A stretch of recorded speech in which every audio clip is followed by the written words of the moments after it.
The volcanic island loomed before us, a jagged silhouette against the blood-red sunset. As our research vessel approached the rocky shore, I felt a chill run down my spine despite the oppressive tropical heat. Something about this place felt wrong. I'm Dr. Elena Vasquez, lead geologist on this expedition to study the unique subterranean formations of this remote South Pacific island. My team of 5 expert cavers includes my longtime research partner and closest friend, Marcus Chen, along with 4 eager graduate students, Jenna, Kai, Liam, and Zoe. They're all brilliant and capable, but as I watch them unload our gear onto the black sand beach, laughing and joking, I can't shake the feeling that I'm leading lambs to the slaughter.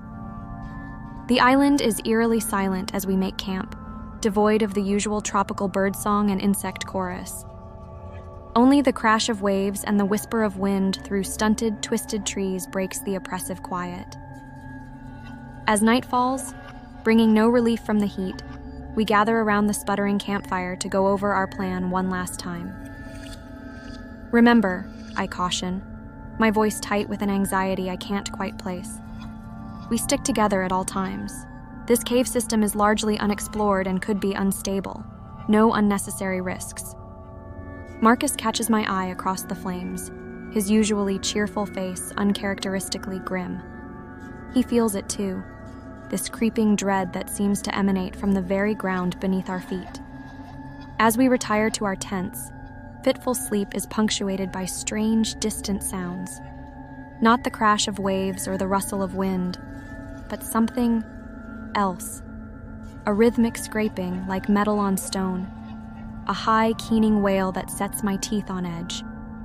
When I emerge at dawn, dark circles ring everyone's eyes. No one mentions the sounds. We enter the cave system just after sunrise, rappelling down a narrow shaft that opens into a vast chamber. Our headlamps cut through the inky darkness, revealing walls slick with moisture and strange, phosphorescent fungi. The air is thick and fetid, carrying the musty scent of decay. As we push deeper into the earth, the cave walls begin to change. Crude drawings appear, etched into the rock face with some unknown implement. At first, they seem primitive, stick figures engaged in hunting or gathering. But as we descend, the images grow more complex and more disturbing. Humanoid creatures with impossibly elongated limbs dance across the stone, their bodies twisting in ways that make my stomach churn. Multiple eyes stare out from misshapen heads, and gaping maws filled with needle-sharp teeth leer at us from every surface. Probably just ancient tribal art, Kai suggests, his voice echoing unnaturally in the cavernous space. Some kind of creation myth, or... He's cut off by a sound that freezes the blood in my veins. A low, guttural growl reverberates through the chamber, setting loose stones skittering across the floor. It's followed by a series of rapid clicks, like the chittering of some monstrous insect. "What the hell was that?" Jenna whispers, her face pale in the harsh glare of our headlamps. Before anyone can answer, a scream pierces the darkness, raw, primal, and abruptly cut short. It's Liam. He was bringing up the rear, and now...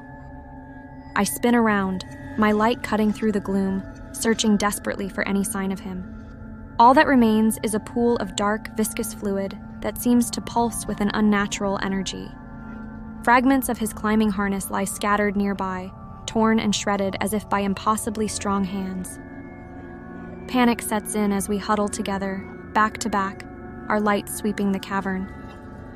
The walls seem to writhe and shift in the flickering beams, the grotesque figures etched into the stone appearing to move of their own accord.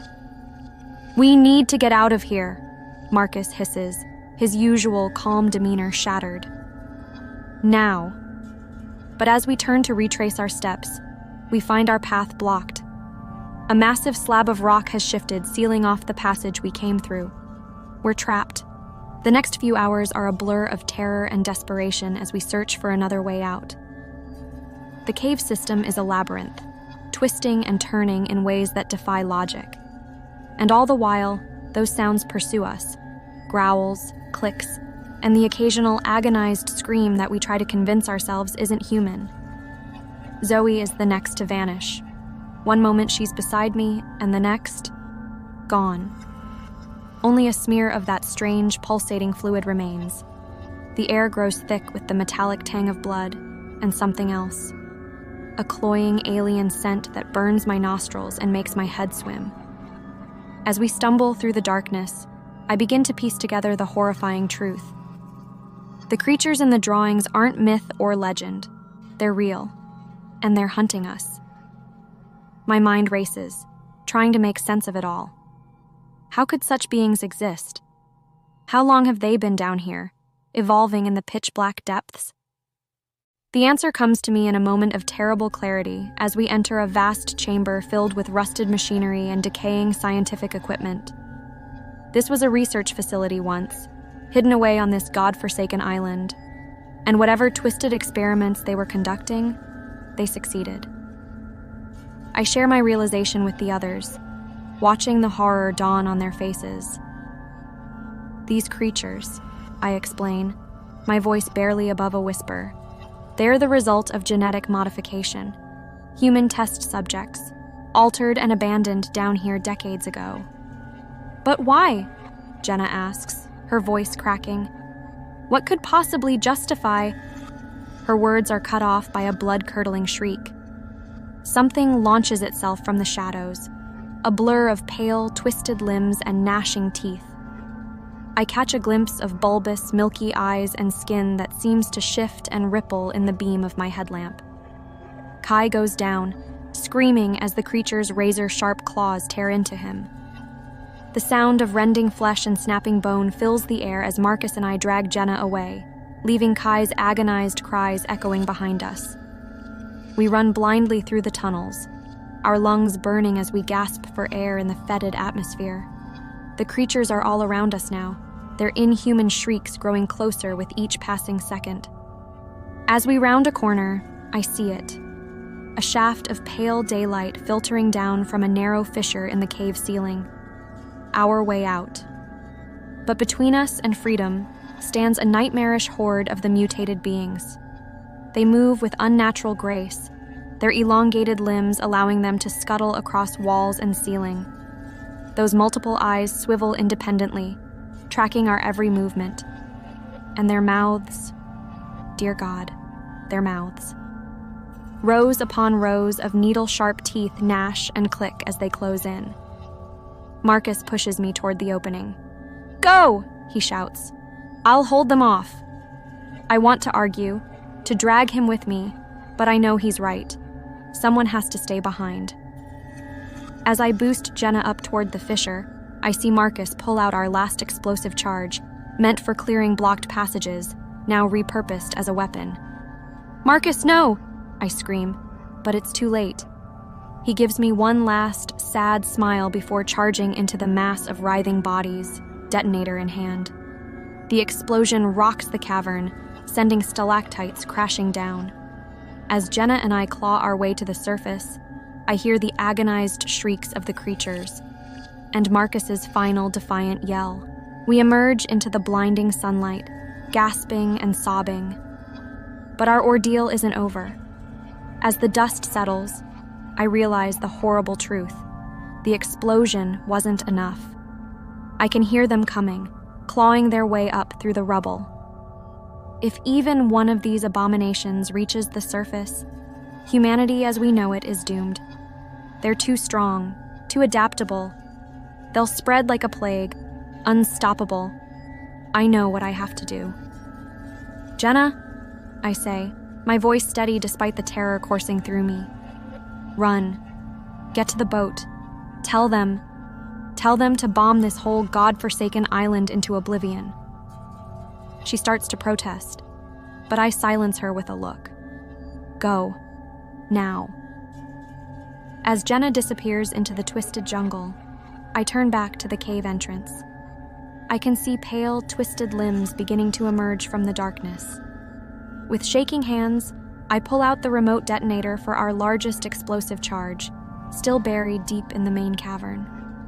One press of this button will collapse the entire cave system, sealing these monstrosities away forever. But I know the range of the detonator isn't enough. I'll have to go back down there. Taking a deep breath, I step back into the yawning maw of the cave. The creatures are all around me now, their chittering calls filling the air. As I descend deeper into the earth, I feel their cold, clammy flesh brush against me.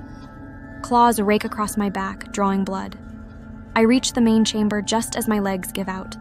Collapsing to the ground, I find myself face to face with one of the mutated horrors. Its misshapen head tilts to the side, multiple eyes blinking in eerie synchronization.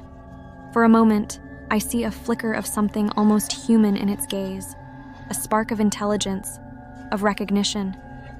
Then it lunges, jaws gaping wide to reveal that nightmare of endless teeth. With the last of my strength, I raise the detonator and press the button. The world explodes into fire and pain. As the cavern collapses around me, burying me and these abominations in our shared tomb, my last thought is of Marcus, of the sacrifice he made, of the horrors we've stopped. And as the darkness closes in, I feel something almost like peace.